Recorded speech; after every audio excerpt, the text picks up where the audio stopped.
Bonjour à vous tous. Saviez-vous que celui qui donne reçoit davantage? C'est important ça. Et je pense que nous devons approfondir cette parole qui nous a été dite par Jésus le Christ. Puis que nous pouvions la voir appliquée à notre quotidien. Alors, je vais vous lire ce petit texte tout d'abord, et par la suite, on va échanger à ce sujet. Celui qui donne reçoit davantage. Quand vous sacrifiez un sac de blé pour le jeter en terre sous forme de semence, votre sacrifice vous est léger.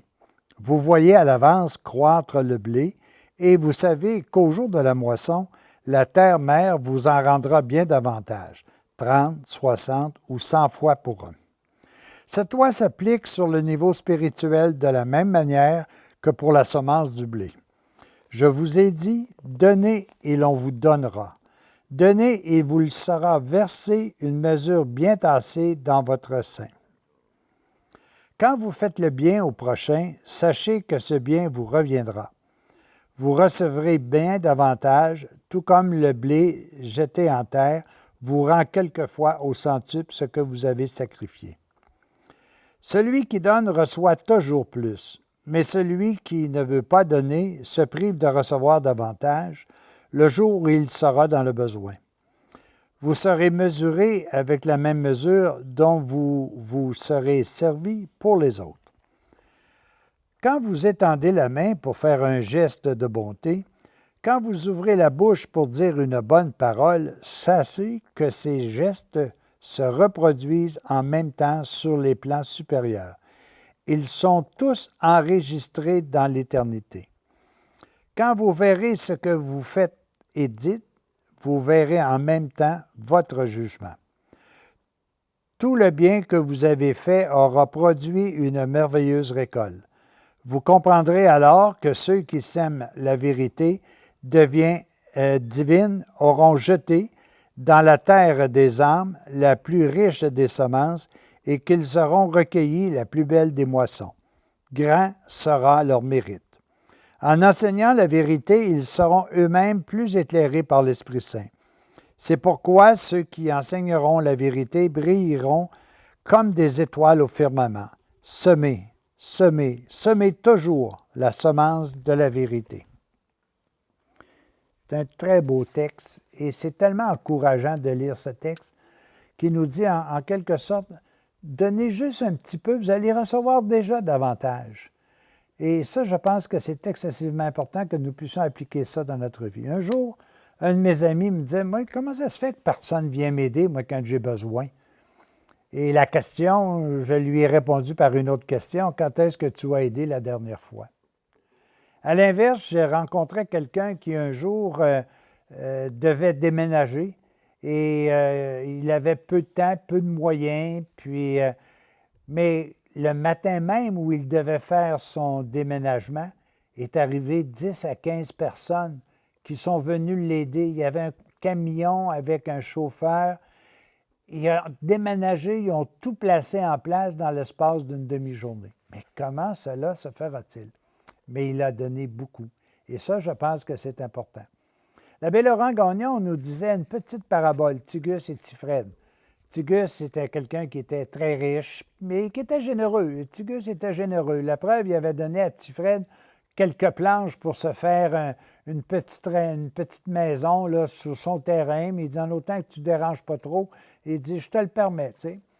Puis Tifred, lui, au contraire, c'était un homme extraordinaire. Je me souviens du jour où Tifred, à l'appui, est allé au village chercher le médecin parce que l'épouse de Tigus venait d'avoir un enfant, puis il avait besoin du médecin. Alors, à l'appui, il est allé à la course, puis c'était la personne qui aidait tout le temps. Il y avait quelqu'un qui avait froid, il lui donnait son manteau. Il le donnait sans cesse. Évidemment, un jour, comme cela va nous arriver à chacun de nous, Tifred il quitte la terre, il a fini sa mission terrestre, puis il se ramasse devant Saint-Pierre. Puis il me semble que je vois Saint-Pierre qui a ses lunettes de main, puis qui est en train de lire le livre, puis « Bonjour, vous êtes qui, vous? » Ah, il dit « Moi, je suis Tifred. »« Tifred! Oh, mais on a tellement entendu parler de vous ici. Vous savez, on a d'inscrits dans chacun de vos de votre livre de vie tout ce que vous avez fait de beau, de bon, de juste et de louable. Regardez votre livre, il est ça d'épais.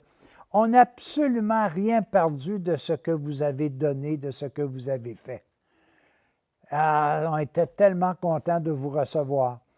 Et puis, voulez-vous voir votre résidence? Et là, il est parti avec Saint-Pierre. Il passe devant une belle petite maison avec des petites fleurs en plastique. Et puis, Fred, juste à voir cette maison-là, il était heureux. Mais non, Saint-Pierre continuait à monter sans cesse, à monter. Et là, il se présente devant un château.